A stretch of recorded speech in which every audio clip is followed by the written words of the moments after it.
Goeie julle. Ek glo dit gaan goed en ek groet julle almal in die naam van Jesus. Ek groet die aanlyn kykers en ek wens julle was hier. So ons deel in hierdie sessies, deel ons oor mense wat, persone en karakters wat 'n verskil in mense se lewens gemaak het en ook in die koninkryk van God. Tot so 'n mate hulle die Heilige Gees deur iemand dit neergepen het in seker die belangrikste boek ooit, die Bybel. So maar kom ons begin. As julle vir my kan sê enigiemand, wat was die belangrikste, indien dit nie die heel belangrikste opdrag wat Jesus ooit aan iemand gegee het? Waar het hy dit gegee en wat was die opdrag? Enige iemand. Die Bybel sê ons, die wat wysheid kort, laat hulle dit van die Here af bid. Matthew 28. Nee. Go then ye therefore and make disciples, teaching them. Dis 'n baie belangrike een daai, maar dis nie. Nee, ook nie. Nee, ook nie. As julle saam met my sal blaai nou, ek gaan 'n hele paar skrifte, so die van dit wat vinnig is in jou Bybel ken jy kan saam blaai, anders gaan ek vir julle na die tyd kan julle die skrifte hier kry. Maar as julle vir my kan blaai na Johannes 19 vers 26 tot 29 toe. Nou ek praat vanoggend oor iemand wat ek mee sy eienskappe baie kan vereenseldig en ek glo 'n paar van julle ook. En jy weet ons moet ergens op 'n punt kom wat ons kan kyk na iemand en kan sê as die Here dit vir hom gedoen het, kan die Here dit vir my doen. Good. So kom ons lees vers 26. Toe Jesus sy moeder sien en die disipel vir wie hy baie lief was, wat by haar staan, sê hy vir haar, daar is die seun. Daarna sê hy vir die disipel, daar is jou moeder. Van daardie oomblik af het die disipel haar in sy huis ingeneem. So ek sê nou nie om jou beste vriend of jou skoonma in jou huis laat intrek om jou bediening te ontdek nie. Hulle gaan jou die huis uit eet en dan weet jy nog steeds of die pastoor se kar of sy skorrel goed moet wegpak nie. So maar kom ons begin. Jy sien die verhaal van Jesus, die almagtige, alomteenwoordige God en koning, die enigste een wat ooit iets in jou lewe kan verander, het begin by Maria toe sy verwagtend was met hom. Julle sal onthou toe Maria by Johannes die Doper se maag gaan staan en sy is 6 maande langer verwagtend met Johannes die Doper as met Jesus. Toe skop Johannes in die baarmoeder van sy ma. Dit was die eerste erkenning wat Jesus gekry het as God en koning. Nou, Jesus se lewe begin met Maria en dit eindig by Johannes wat Openbaring skryf. Die hele siklus gaan daaroor. So nou, Jesus sluit sy lewe af as mens aan die kruis met Openbaring wat neergepen sal word met die doel van Jesus om almal in die nuwe Jerusalem te kry, as jy hom kies. Maar ook almal wat hom nie kies nie, in die hel gaan kry. En pastoor het nou net gesê, as ons teach en ons teach nie reg nie, dan help ons eintlik nie die regte persoon nie. So ek is nie hier om vanoggend vir jou negatiewe woord te gee nie, maar ek is vanoggend hier om vir jou te sê, met reg kies voor dit te laat is. So nou as jy my seker vra nou, hoekom preek ek en hoekom praat ek oor Jesus in plaas van Johannes? Maar ek vra julle verdra my so bietjie, dan gaan ek julle deur die skrif vat, dan gaan jy sien wat het Johannes by Jesus geleer en wat het ek geleer deur Johannes se lewe. So kom ons lees gou verder na, in vers 28. Hierna het Jesus met die wete dat alles klaar volbring is, en sodat die skrif vervul kan word, gesê, ek is dors. Nou as jy daai mooi gaan lees, dan sal jy agterkom, daar's 2 dele in dit. Jesus het gesê, alles is volbring. Met ander woorde, dis alles wat Jesus op aarde moes geteach het en gedoen het, dit is volbring. Maar hy het ook gesê, sodat die skrif vervul kan word. Nou, dit wat Jesus op aarde geteach is, dit is volbring. Die Bybel wat ek en jy vandag lees, is die skrif wat vervul moet word. So, vers 29 lees, daar het 'n kan vol suurwyn gestaan. Die soldate het toe 'n spons vol suurwyn op 'n hisoptakkie gesit en dit teen sy mond gehou. Nadat Jesus die suurwyn gekry het, het hy gesê, dit is volbring. So die skrif is toe nou daar afgehandel. Toe het Jesus sy kop vooroor laat sak en die laaste asem uitgeblaas. So nou, ons het nou geleer in 'n paar verse hoe Jesus 'n siklus voltooi. Van die begin van sy bediening af tot die einde toe, tot die laaste toe, het Jesus elke siklus wat hy begin afgehandel. So wie kan van my sê, wat was die eerste wonderwerk wat Jesus gedoen het? Water en wyn verander. So hier kom Jesus op die kruis en hy hang daar en hulle gee hom suurwyn om te drink. Jy sien, Jesus begin op aarde by die bruilof en hy gee hulle die beste wyn wat hulle nog ooit gehad het. En hy begin met 'n skoon skink word, sonder laste, sonder sondes, sonder enigiets. Maar toe Jesus aan Golgotha hang, toe sit hy met al ons sondes, al ons laste. En toe die goeie wyn toe suur geword. En toe Jesus toe nou begin met goeie wyn en hy sluit dit op Golgotha af met suurwyn, dan kan ons gaan lees in Johannes 15 vers 1 tot 2, wat Jesus aan die woord is en hy sê, ek is die ware wynstok en my Vader die landbouer. Elke loot wat in my nie vrug dra nie, as jy God nie kies nie, neem my weg, en elke loot wat hy vrug dra, die maak hy skoon sodat dit meer vrug kan dra.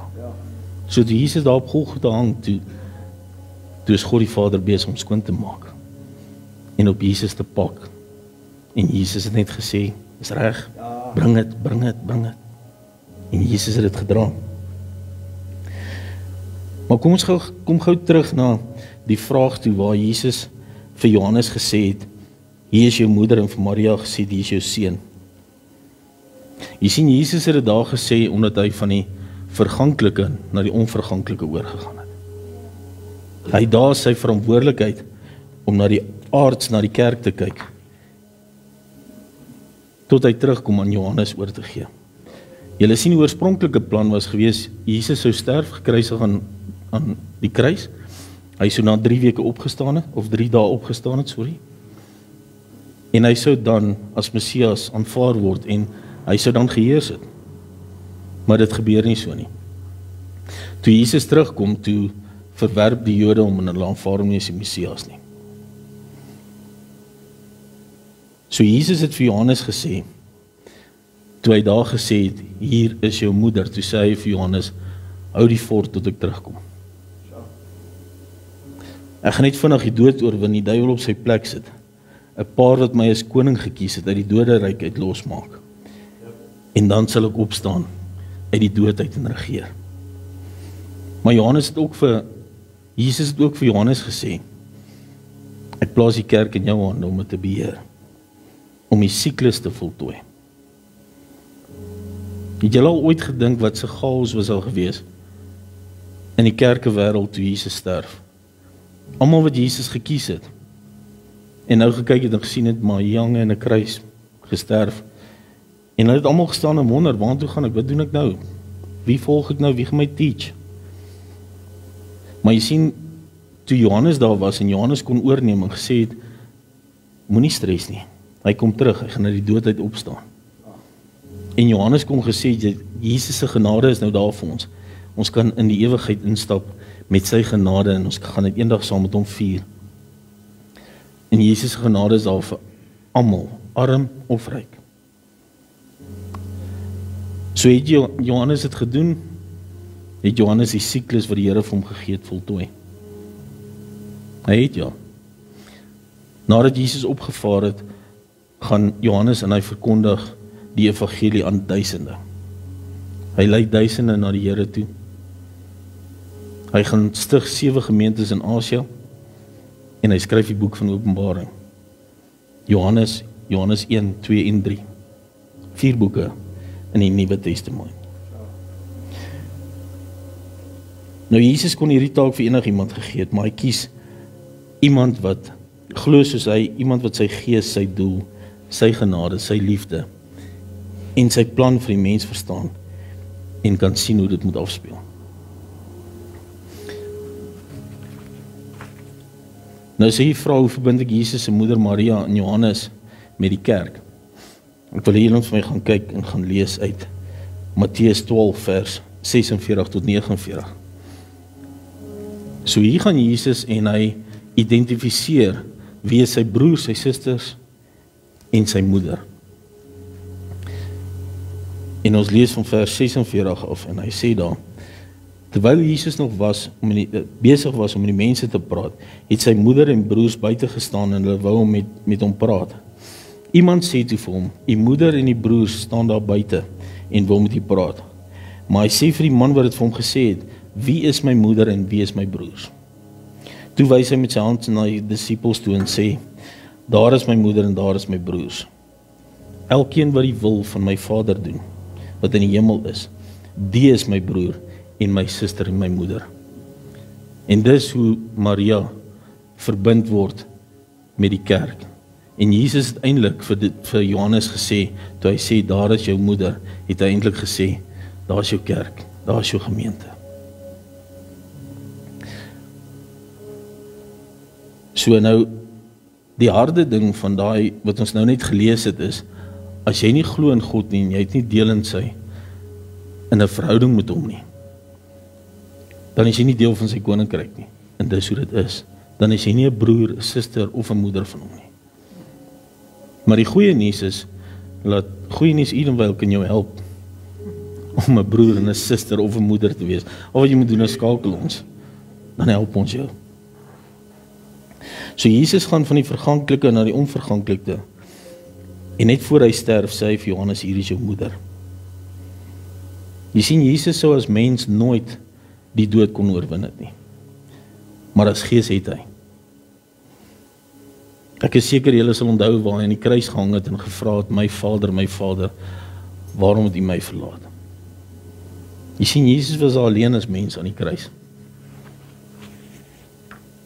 Vasgeslaan met spykers, alleen, dors, moeg, met al ons lastes en sonde op hom. So dit was 'n swaar pakkie vir 'n mens om te dra. En al hoe hy kon oorwin was, deur sy moe gees in die doderyk in te gaan. Nou moet jy net hierdie vir 'n oomblik insien, waar die duiwel en die demone onder in die doderyk staan en hulle vra in arrogansie vir Jesus, so wat kom doen u hier? En Jesus sê vir hulle, ek het gekom om julle almal 'n pak slaag te gee, om julle leier te oorwin en uit te klee, om my kinders se skuld te kom betaal, en die vry te maak wat my gekies het. Jy sien nou, na dit, staan Jesus op uit die grootste battle uit wat hy seker ooit gefight het. En die gees staan aan een kant, en die gees kan met blydskap skree, dit is volbring. Hy het die fight gewen, ek kan hom uit die dood uit opwek. Nou sal jy vir my vra, maar het die gees Jesus dan uit, wat se deel het Jesus dan in dit gehad? As jy Romeine 8 vers 11 toe gaan, en ek glo julle almal ken hierdie vers, dan sê dit, en as die gees van hom wat Jesus uit die dood uit opgewek het, in julle woon, dan sal hy wat Christus uit die dode opgewek het, ook julle sterflike liggame lewend maak, deur sy gees wat in julle woon. So dis die gees van die Heilige Gees wat Jesus uit die dood uit opgewek het.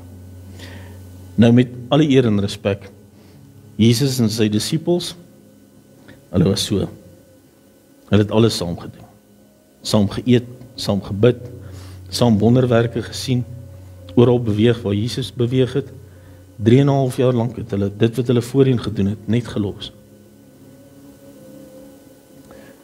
So Jesus het 11 egte disippels gehad. Almal het dieselfde geleerdheid ontvang by hom. Maar Petrus verraai Jesus op die aand wat hy gekruisig gaan word.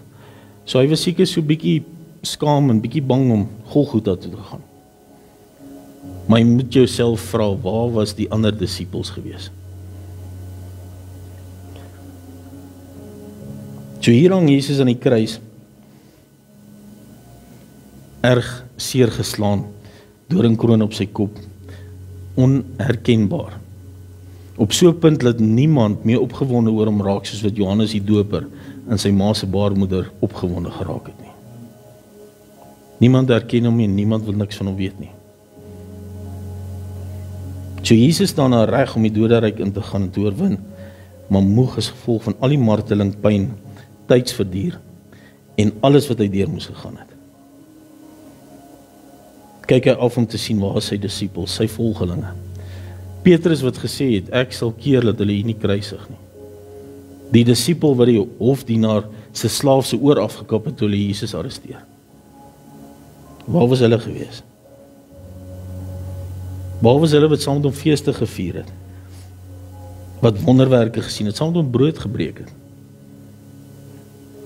Waar was die wat gesien het hoe Jesus Lazarus uit die graf uit opwek? En wat wil jy beter sien as iemand wat 4 dae dood is en Jesus wek hom uit die dood uit? Wat wil jy meer sien? So waar was hulle gewees? Ek meen, iemand moes seker daar gewees het, al was dit net omdat hulle niks gehad het om te doen nie. Maar toe Jesus afkyk, toe sien hy net vir Johannes. Ja. Niemand anders nie. Jy sien, Johannes het gekies om daar te wees. Johannes het gekies om die siklus te voltooi. Sien, Johannes het die pad saam met Jesus gestap, maak nie saak wat dit gekos het nie. Hy was as disipel gekies en hy het die hele pad deurgeloop tot op Golgotha toe. En hy het gesê, ek gaan by die Here bly, maak nie saak wat nie. Nou Johannes was op Golgotha gewees toe die rotse oopgebreek het, toe die groot aardbewing daar was. Toe die mense verbygeloop het en gespot het en gesê het, ander kon hy red, maar homself kan hy nie van die kruis afkry nie. Johannes was daar toe die rower gehang het aan die regterkant en gesê, Here, onthou my vandag wanneer jy in die paradys kom. Johannes was daar toe die Here sy asem uitgeblaas het. En toe die wag die spies in sy sy indruk om seker te maak hy is dood.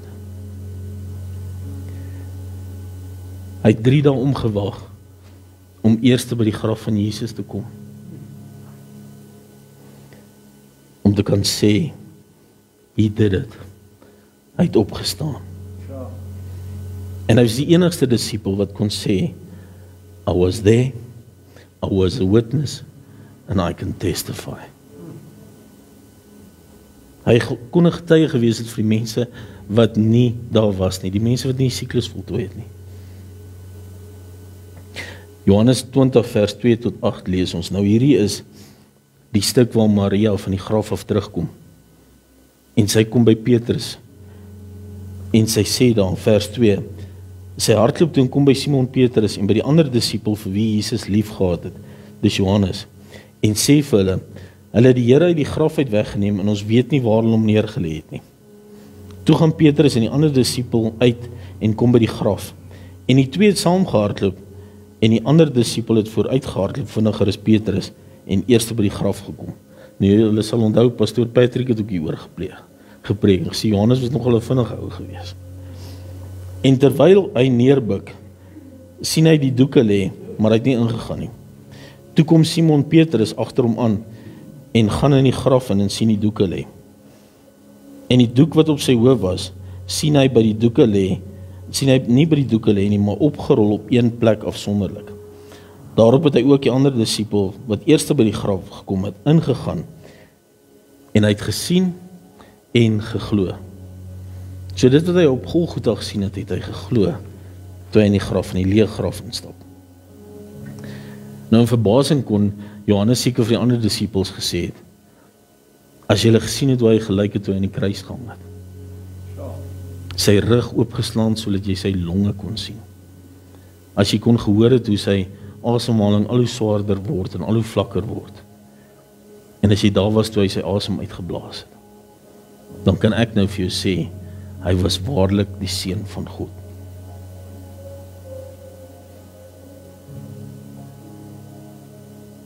Jy sien, ek is seker, Johannes het cartwheels al buitekant gemaak. In blydskap rondgehardloop en vir die ander gesê, ek het iets gesien wat julle nie gesien het nie. Want julle was nie daar om die hele siklus te voltooi nie. Sien, later kon hy in Openbaring ook sê, ek het iets gesien wat julle nie gesien het nie. Jesus in al sy heerlikheid, Jesus in die nuwe Jerusalem, en Jesus die een wat die siklus voltooi het. Jy sien, Johannes is die enigste een wat ooit kon beaam wat Jesus gesê het, ek is die een wat was, wat is en wat sal wees. Sien, Johannes kan dit beaam toe hy disipel was voor Jesus gekruisig is.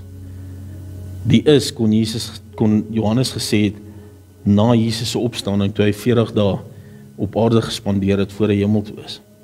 En die sal wees kan hy beaam toe hy Jesus in die hemel gesien het in die visioen van Openbaring toe hy gesê het en ek sien iemand soos die seun van die mens tussen die 7 kandelare beweeg met 7 sterre in sy hand. Hy is die enigste een wat dit ooit gesê het. Hoekom? Want hy het by Jesus gebly. Nie weggeloop nie. So, wie van julle het nou nog 'n siklus gehoor wat Jesus voltooi het, terwyl ek so gepraat het? Jesus het aan die begin van sy bediening 40 dae deur die woestyn geloop, waar die duiwel hom versoek het. Maar nadat hy die duiwel oorwin het en uitgekleed, loop hy 40 dae op die aarde sonder dat die duiwel hom versoek. Want die duiwel het aan een kant in 'n hoekie gesit, te bang om sy kop uit te steek, want hy het geweet wie is Jesus. Jy sien, Johannes het gesien hoe Jesus daardie siklus ook voltooi het. Johannes het verborgenhede gesien wat niemand anders gesien het nie. Jesus het geheime met Johannes gedeel wat hy met niemand anders gedeel het nie. Het julle geweet dat Johannes was die enigste disipel wat ooit geweet het dat Judas Jesus gaan verraai? As jy mooi gaan lees in Johannes 13 vers 21 tot 30, en dit gaan oor die nag toe Jesus verraai word en hy die laaste avondmaal met hulle deel. Vers 21 sê, toe Jesus dit gesê het, het hy in sy gees ontsteld geword en getuig en gesê, voorwaar, ek sê vir julle, een van julle sal my verraai. En die disippels het na mekaar begin kyk en twyfel, omdat die een van wie hy dit gesê het. En een van sy disippels, hy vir wie Jesus lief gehad het aan tafel teen sy bors van Jesus gelê. Simon Petrus knik toe vir hom dat hy moet vra van wie hy spreek. En jy weet ons doen dit ook. As jy te bang is vir die pastoor, dan stamp jy die vrou en sê, hoor, vra 'n bietjie die pastoor. Jy weet, so hier sit Petrus en hy knik vir Johannes, want hy weet, hy hou so 'n bietjie voorkeur by die Here en hy vra van, wie gaan dit wees? In vers 25 sê hy, en hy val met sy bors op die bors van Jesus en sê vir hom, Here, wie is dit? En Jesus antwoord, hy sê, dit is die een aan wie ek die stukkie sal gee, as ek dit ingedoop het. En toe hy die stukkie ingedoop het, gee hy dit aan Judas Iskariot, die seun van Simon.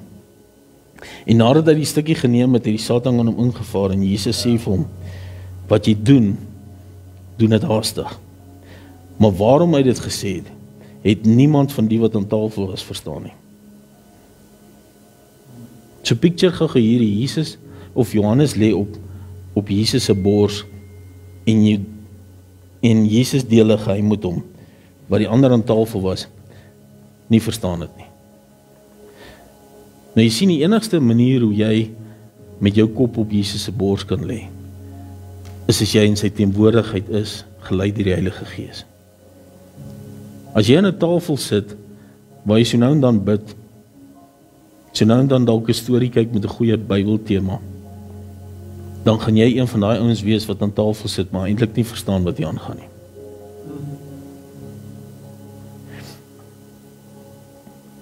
So, omdat hy so naby aan Jesus geleef het, deel Jesus met hom verborgenhede wat hy vir niemand anders gesê het nie.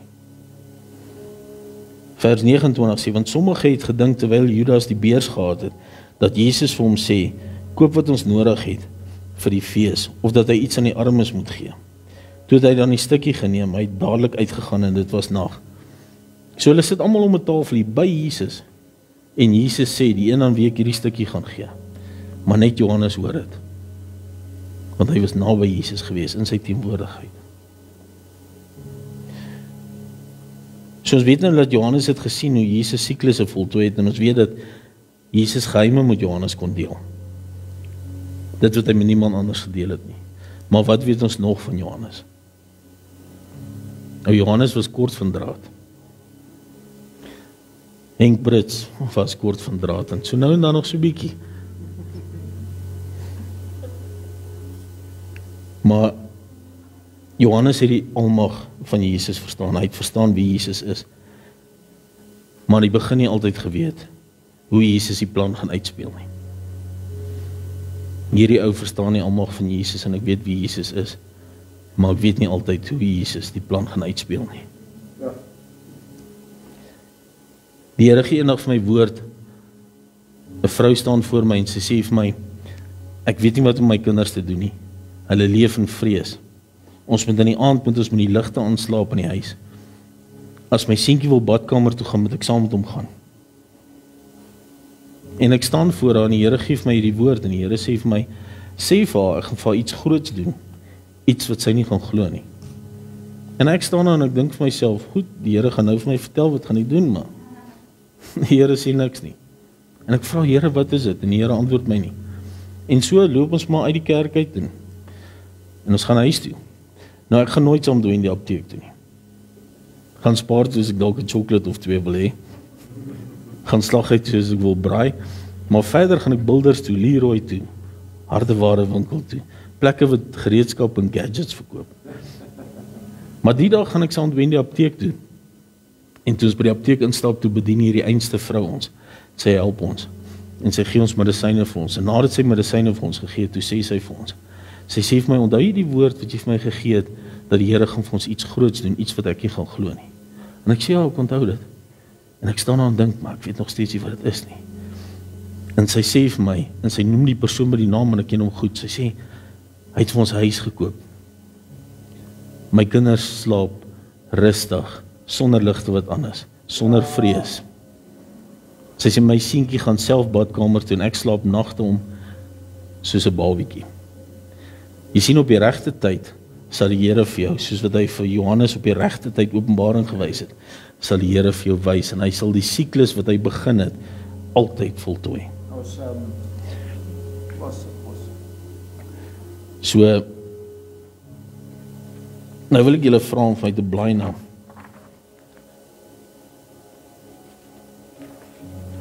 na Lukas 9 vers 49 toe. En hierdie is nou een van Johannes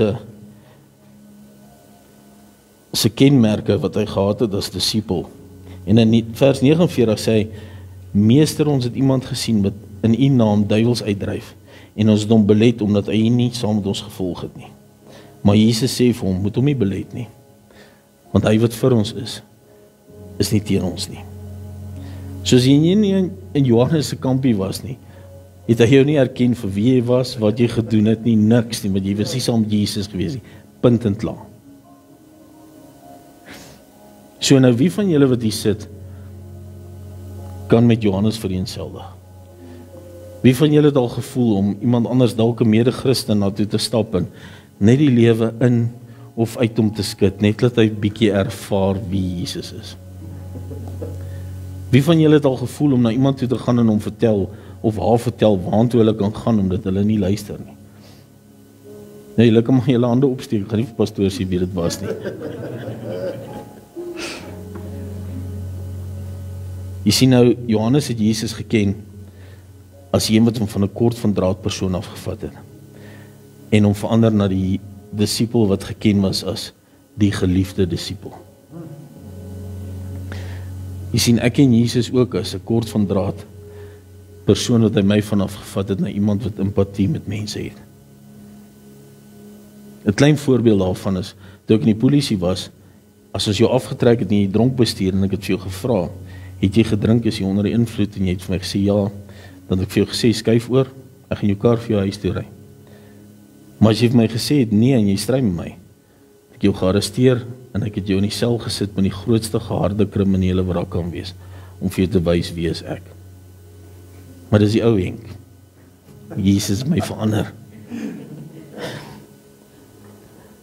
So, kom ons lees gou verder in vers 53 van Lukas 9. En hier kom jy nogal agter, joh, hierdie ou was wild geweest. Hy sê vers 53, sê hy, nou hierdie is waar Jakobus en Johannes na 'n Samaritaanse dorpie toe gestuur het, waar Jesus gesê het, gaan berei hulle voor, gaan soontoe. Vers 53 sê, en hulle het hom nie ontvang nie, omdat hy na Jerusalem op reis was. En toe sy disippels Jakobus en Johannes, nou hulle was broers geweest, dit sien, sê hulle, Here, wil U hê ons moet sê dat vuur uit die hemel afdaal en hulle verteer soos Elia ook gedoen het. Hy het straightforward. As jy nie saam met hom beweeg nie, is hy een van ons nie, dan ken ons jou nie. As jy hom nie ontvang nie, dan kry jy vuur uit die hemel uit en julle verteer, en klaar. Dis wie hy was, en klaar, straightforward. Dalk kort ons so 'n paar van hulle vandag. Maar Jesus draai om en bestraf hulle en sê, julle weet nie hoe danig julle gees is nie. Nou kan julle sien, hoekom sê ek, Johannes was kort van draad gewees. Hy het nie ons is gevat nie, en nie vinnig die ander wang gedraai nie. Hy was 'n harde man gewees. Jy sien, hy het nie eers gegaan om iemand net te skud, om die lewe in hulle in of uit te kry nie. Hy wil hulle sommer van die gras af maak het. Nou stel vir jouself voor, Johannes wat met sy kop op Jesus se bors gelê het. As dit die ou Johannes was, en hy het gehoor Judas gaan Jesus verraai, wat dink julle sou hy met Judas gedoen het? Voor Judas nog by die deur uit was, sou daar niks van hom hoor gewees het. Maar hy hoor dit, en omdat Jesus hom verander het, en Jesus hom rustig gemaak het, lê hy net op Jesus se bors. En hy sien hoe Judas daar uitstap. Nou in Markus 3 vers 17, as jy Markus 3 gaan lees, en jy sien Jesus het aan elke disipel 'n naam gegee. Jesus kom by Jakobus en Johannes, en hy sê, en verder Jakobus die seun van Zebedeus, en Johannes die broer van Jakobus. Aan hulle het hy die naam Boanerges gegee. Dit is seuns van die donder. Nou moet jy weet, as die Here wat jou geskape het, jou gevorm het in jou ma se baarmoeder, by jou kom en vir jou sê, Bel, jy is seun van die donder. Dan moet jy moet ergens op 'n punt kom wat jy dink, ek wonder of ek daar om hemel toe gaan. Maar Jesus kom en hy verander hom. Want Jesus het geweet, daar is 'n siklus wat hy moet voltooi.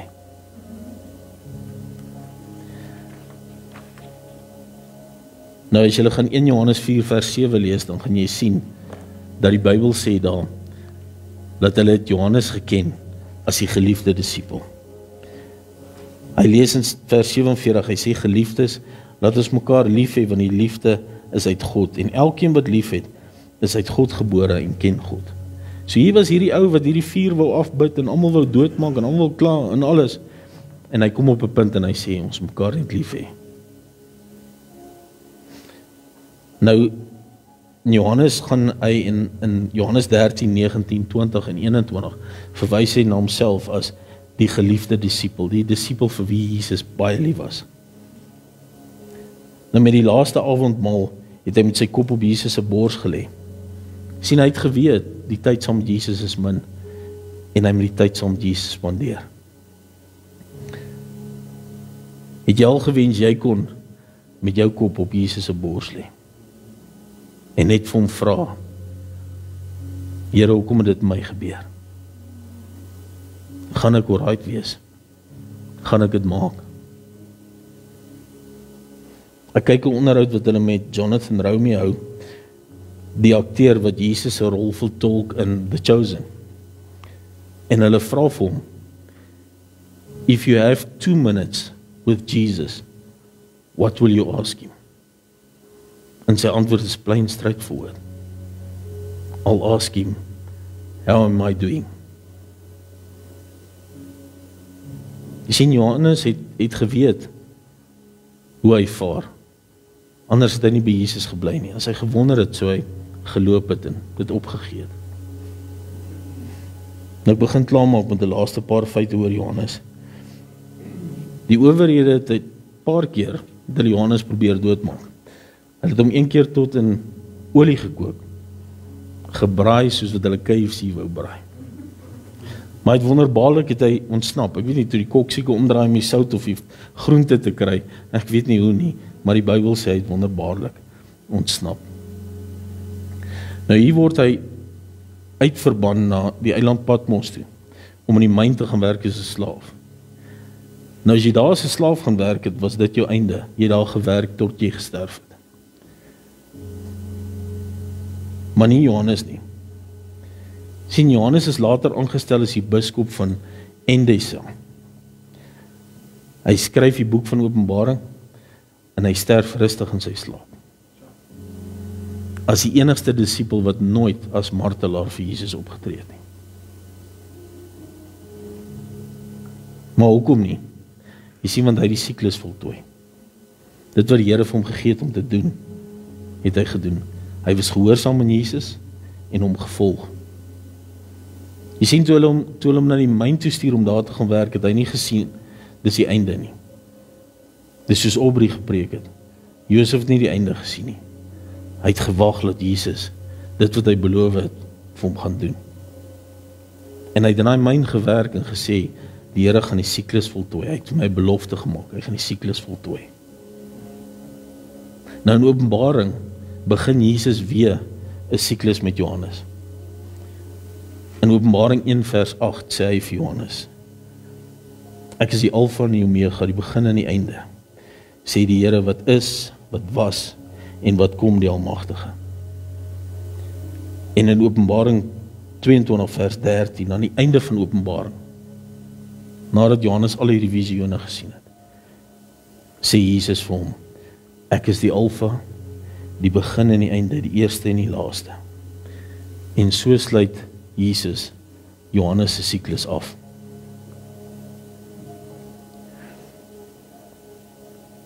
Wil jy al alles wat Jesus ooit in jou lewe begin het? Wil jy daai siklus al voltooi? Dis al goed wat die Here al in jou begin het, wat jy begin het, maar jy het dit nog nooit klaar gemaak nie. Net op 'n punt gekom wat jy net moeg geword het. Of jy dalk jou ore uitgeleer, dalk vir die wet, soos pastoor nou net gesê het. En besluit, dis nie vir my nie. Hoeveel van ons het al voor Jesus gestaan en gesê, Here, ek beloof, of dit nou goed gaan of sleg, ek gaan by U bly. Ek gaan my siklus voltooi. Maar toe Jesus afkyk, toe sien hy jou nie in sy aangesig nie, toe sien hy net vir Johannes, die een wat besluit het, I'm gonna be there. Jy sien, dit is so maklik vandag om God se stem nie te hoor nie. Dit is so maklik om die visie nie te sien nie. Want ons luister na Facebook, ons luister na Instagram, ons luister na TikTok video's. Jy sien, en is makliker om dan te luister daarna, as wat jy in 'n kerk kom en God se suiwer woord hoor. Dis makliker om daarna te luister op pad werk toe en jy was in die kerk gewees, as wat jy by die voete van Jesus kom sit. Jy sien, en as jy die tyd met Jesus spandeer, dan gaan hy verborgenhede met jou deel. Dan gaan hy goed met jou deel, wat hy vir niemand anders gaan sê nie. Geheime. Jesus gaan jou kies, om te doen dit waarvoor hy jou aangestel het. Want as niemand anders wat moet doen en kan doen, dit waar die Here jou voorgeroep het. Sien, maar ons moet op 'n punt kom wat ons besef, ek het 'n siklus, en ek moet hy siklus voltooi, no matter what. Ja. Ek dank julle vir die tyd wat julle my gegee het om oor Johannes met julle te praat, en ek hoop julle elkeen gaan sit en gaan dink bietjie oor die siklus wat jy het in die lewe, die rede hoekom die Here jou geskaap het, hoekom hy jou hier gesit het. Jy sien, baie van ons sukkel om te aanvaar dat die Here jou met 'n doel gemaak het. Die Here het die aarde in 6,5 dae, 6 en 'n bietjie geskep, maar hy het 9 maande gevat om jou te vorm. Hy het 'n doel gehad met jou. Voor jy gebore was, het die Here die siklus gesien, waar jy gaan begin, waar jy gaan eindig. En God is getrou om jou te help om hy siklus klaar te maak. Die enigste een wat dit kan voorkom en nie die siklus klaarmaak is ek en jy. As ons uit die pad uitloop en sê, nou man, ek is done, in plaas van dat ons net bietjie daai uithou, soos pastoor net nou gesê het, jy kom op daai punt wat jy net sê, hierdie is laaste, ek is nou moeg, maar net voor jy opgee, dan kom Jesus deur vir jou. Nou moet jy jouself vra, hoeveel keer was jy al op daai punt gewees, wat jy wou opgee, wat jy net wou wegloop, en as jy net bietjie langer gebly het, dan sou jy gesien het hoe Jesus vir jou deurgekom het. Die hartseer daarvan is, God se woord sê, eendag gaan daar geen verborgenhede in die hemel wees nie. En jy gaan eendag in die hemel sien, en jy gaan staan en afkyk, en jy gaan sien, hoe naby jy aan die oorwinning was, maar het weggeloop. En Jesus gaan daar staan, en hy gaan vir jou sê, gaan weg, ek ken jou nie. Jy sien, is belangrik vir Jesus om jou en my gelukkig te sien. Te sien, ons doen dit waarvoor hy ons geroep het. Ons ervaar sy guns en sy goedheid in ons lewe. Maar as ons nie dit doen nie, dan voltooi ons nie die siklus nie. So ek wil jou vra, gaan sit ernstig en gaan sit eerlik bietjie. Gaan vat hierdie Sondagmiddag, gaan dink aan die siklusse wat jy in jou lewe wil voltooi. Sodat jy eendag, soos Johannes, rustig in jou slaap kan sterf met die wete dat Jesus met oop arms vir jou staan en wag. Dankie julle.